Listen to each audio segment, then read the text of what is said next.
7 तारीख को 8वां स्थापना दिवस जेजेपी का 8 साल बने हुए उसको पूरे हो जाएंगे। एक पर्व की तरह, एक त्योहार की तरह चौधरी देवीलाल जी की नीतियों का अनुसरण करते हुए पूरे प्रदेश के कार्यकर्ता, बल्कि अन्य स्टेट के कार्यकर्ता भी बड़े जोश और उत्साह से लाखों लाखों की संख्या में जुलाना में एकत्रित होने जा रहे हैं। तो उसके लिए न्योता देने का मुझे आज अवसर मिला भिवानी, और भिवानी का मुझे प्रभारी बनाया है। आज मैंने ड्यूटी लगाई है, सभी से बात की है कि हल्का वाइज लिस्टें बनाएं, और मैं स्वयं हल्का वाइज जा करके वो सभी लोगों से मिलूंगा जो भूले भटके किसी कारणवश पार्टी को छोड़कर दूसरे राजनीतिक दलों में चले गए।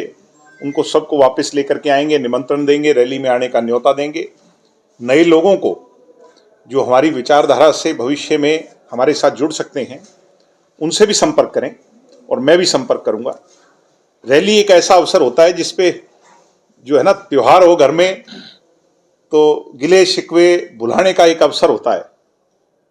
तो ये हमारे घर में तो जैसे कोई ब्याह शादी का माहौल होता है, वैसे रैली को हम उस उत्साह से चौधरी देवीलाल के अनुयायी मनाते हैं।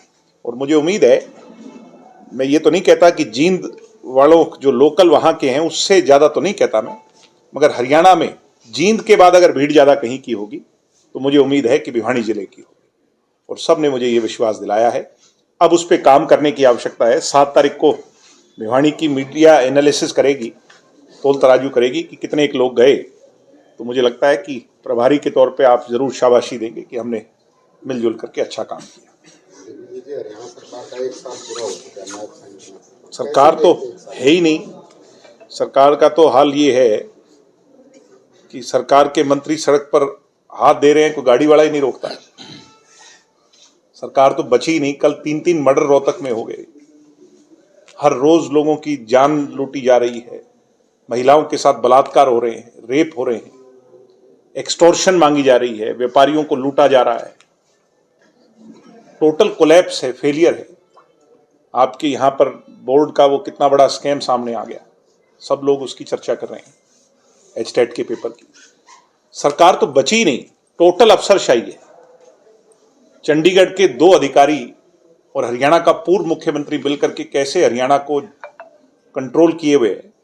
तो नायब सिंह सैनी तो वो जो कहते हैं कि वो बस में चढ़ा दिया उनने, तो बस में चढ़ लिए मेरे हिसाब से, कोई उनकी सुनता ही नहीं। बस की टिकट जरूर कटवा सकते हैं बस वो। मैं नहीं मानता कि इससे ज्यादा कुछ बचा है। बिहार में जो नतीजे हैं, क्या लगता है कि इस प्रकार के जो नतीजे हैं बड़ा आश्चर्यचकित करने वाला है और अचंभा है। हमें तो हैरानी है इस बात की कि बिहार के नतीजे इस प्रकार कैसे रह गए। और ये उम्मीद थी कि बिहार के अंदर तख्तापलट होगा, बदलाव आएगा, बिहार से बड़ा बदलाव आएगा, बिहार से आवाज़ उठेगी, देश में वो जो है ना जाएगी। मगर मैं ये मानता हूं कि बीजेपी से लड़ाई लड़ना,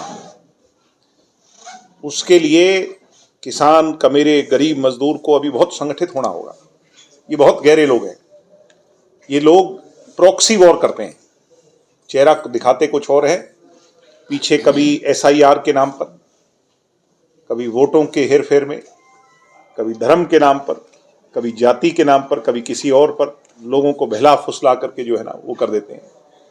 तो अभी इनसे लड़ने के लिए और ज्यादा ताकतवर होना होगा। 4 साल पड़े हैं। हरियाणा, मैं तो कह रहा था बिहार वाले करेंगे, पर मुझे लगता है ये पहले भी 1977 का दौर देखो, 87 का देखो, 89 का देखो, तो इसका खुंटा तो मुझे लगता है हरियाणा से ही उखड़ेगा।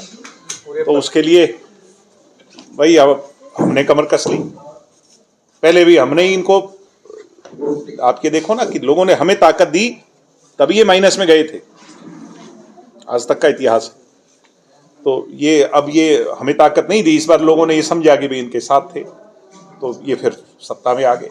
तो इनको तो कंट्रोल अगर कोई कर सकता है और इनके एजेंडे को कमजोर कोई कर सकता है, और किसान, गरीब और मजदूर के एजेंडे को कोई प्रमुख कर सकता है, तो वो चौधरी देवीलाल का अनुयायी कर सकता है, दूसरा नहीं कर सकता। पूरे प्रदेश में 12.5 लाख के करीब बच्चों ने एग्जाम दिया था CET का, जिसको 1 महीने में करीब परिणाम आ जाएगा। लंबा टाइम। मैं तो रोज शोर मचाता हूँ, हर रोज social media, electronic media, press note, अब और कोई तरीका है तो मुझे बता दो, आप और हम मिलकर कोशिश कर लेते हैं।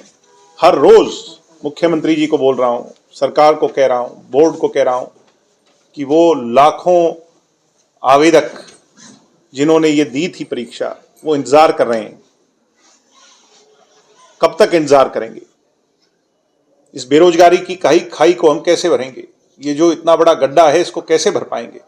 प्रदेश के लाखों लोग डगडगी लगा करके देख रहे हैं कब रिजल्ट आए।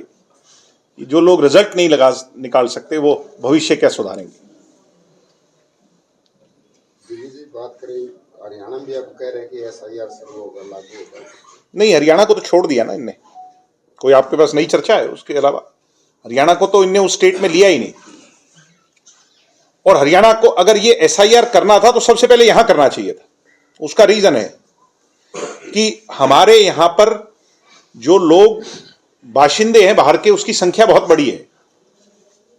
बिहार से तो जाते हैं लोग, हमारे यहां आते हैं, वहां तो करने की आवश्यकता ही नहीं थी। अगर बाहरी लोग कहीं के हैं तो हमारे यहां हैं, और हमारे को छोड़ दिया कि नहीं? ये सोचने की बात है, बहुत गहरी साजिश है ये। क्योंकि इनको पता है कि यहां जो बाहर का बाशिंदा आया है वो बीजेपी को वोट, उसका फायदा होगा, और हो भी रहा है ऐसे। कुछ सीटें हमने जब एनालिसिस की तो वो सीटें विपक्ष जीत रहा था, मगर जहां पर बाहर के बाशिंदे ज्यादा थे उसके वोट की ताकत से वो बीजेपी जीती है, उस एजेंडा से। इसलिए हरियाणा को छोड़ दिया। हम तो तभी तो हम 75% पॉलिसी लेकर के आ रहे थे कि बाहर वालों से ज्यादा आप लोगों को, हम लोगों को, हमारी नई नस्ल को रोजगार मिले। बिहार में SIR की जरूरत नहीं थी। अगर यही छंटनी करनी थी तो हमारे यहां करनी थी, पता चलता कि हमारा कौन है।